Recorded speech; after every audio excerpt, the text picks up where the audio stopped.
Hey, what's up, everybody? It's just Charles Sabanson, and welcome you guys to another episode of the DREAMERSPRO show. We cover everything from sports, hot topics, classic debates, entertainment, and we give you guys a fresh perspective on things and how we see them. So, something interesting has been happening in sports media here, where you're witnessing this kind of like shift, where the networks like ESPN and others, they used to sit up there and twerk it up every single year for the Lakers, talk about how the Lakers can have a chance to win the finals if they just avoid this team, avoid that team, blah, blah, blah, blah, blah.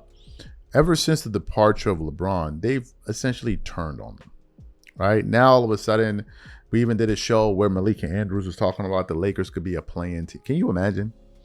The Lakers will go from being a playoff team to a play-in team just because they lost LeBron James. You can't even make this stuff up, man. The Lakers that were basically a playoff team last year when he wasn't playing, before he came back, now all of a sudden when he leaves, they're going to fall into the plane. This is the media for you. But now ESPN is kicking it into hyperdrive, and today they published an article, NBA Summer Forecast 2026-27. Which teams will surprise or disappoint, plus biggest questions. So before we even get into this long article here, today's video is brought to you by our sponsor, Kachava. Now, before we continue, let me tell you something. This year, I got serious about taking care of my body, my training, my nutrition, all of it. Nothing extreme. I just wanted to take better care of myself. But my days get busy between work, moving around, taking care of my daughter, trying to go to the gym, buying groceries. Life fills up fast. And when it does, nutrition is the first thing to fall apart. I would skip meals, grab whatever was easy, and feel it by the afternoon. Then I started using Kachava's new travel pack. Just one packet gives you complete nutrition ready for life to go on. Plant-based protein, fiber, greens, vitamins, probiotics, omegas, electrolytes, and more. No artificial flavors, no sweeteners, no soy, no gluten, no preservatives, and no animal products. All the nutrition my body craves in one delicious shake, packed to go. It keeps my energy steady all day, and more importantly, it actually tastes amazing. If you have been meaning to take better care of yourself, this is the easiest place to start. Take your daily ritual with you. Go to Kachava.com and use code DREAMERS for 15% off your first order. That's Kachava, Kachava.com, code DREAMERS. All right, so let's read it. It says, our summer forecast rolls on this week with the biggest on-court questions facing teams heading into the 2026 season. Which teams will improve? Which teams will decline? Who will be the first superstar? Who will be the first superstar considered for a trade? And which teams will be on the hunt for talent? And we will finally get a repeat champion. Will we finally get a repeat champion after 9 seasons? Our NBA insiders tackled these questions and more with our latest update on the NBA summer forecast, including the New York Knicks' chances at making a move this season, how many points LeBron James will score per game in his first season in Philadelphia, and if Draymond Green will end up somewhere else by the trade deadline. Here are the results. Okay, so let's get to some of the points here. One point says surprise teams.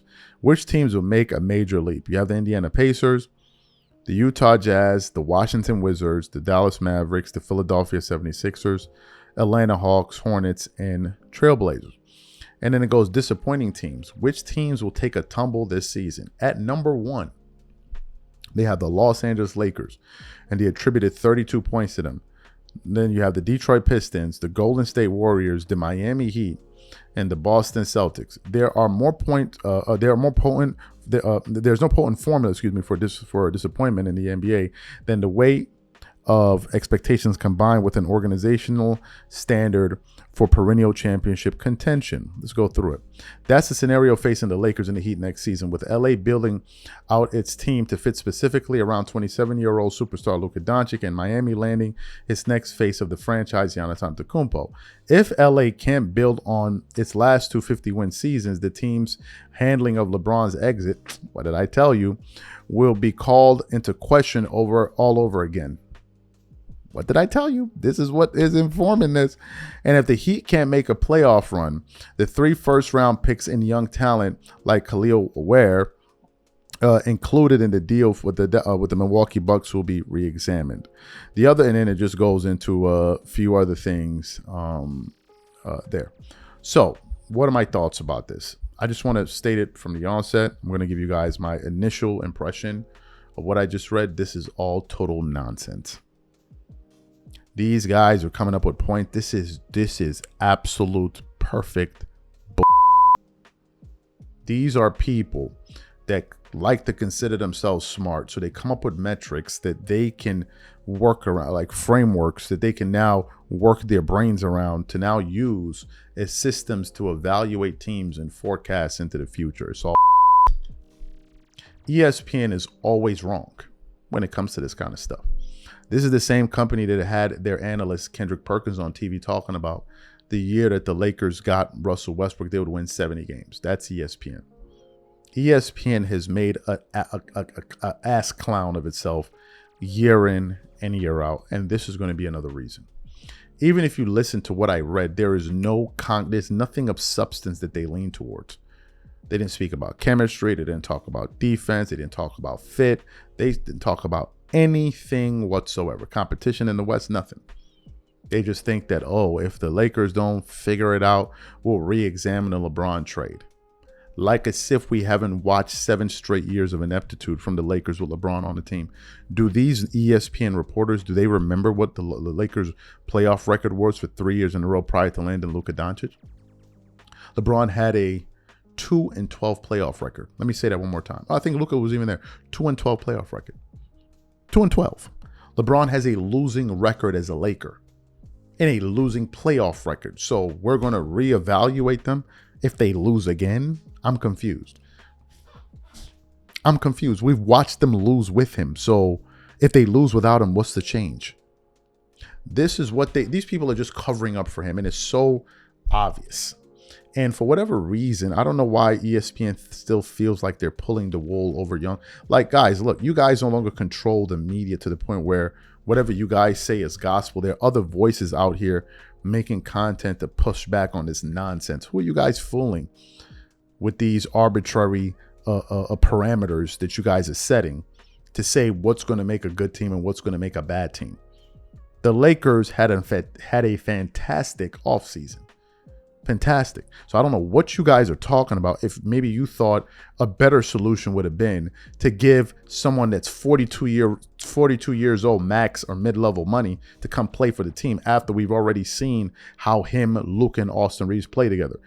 Like as if you guys weren't going to be the same ones talking about, oh, it's not working. They need to find some defense. We already know we've been through this story with you guys before. These people are not serious.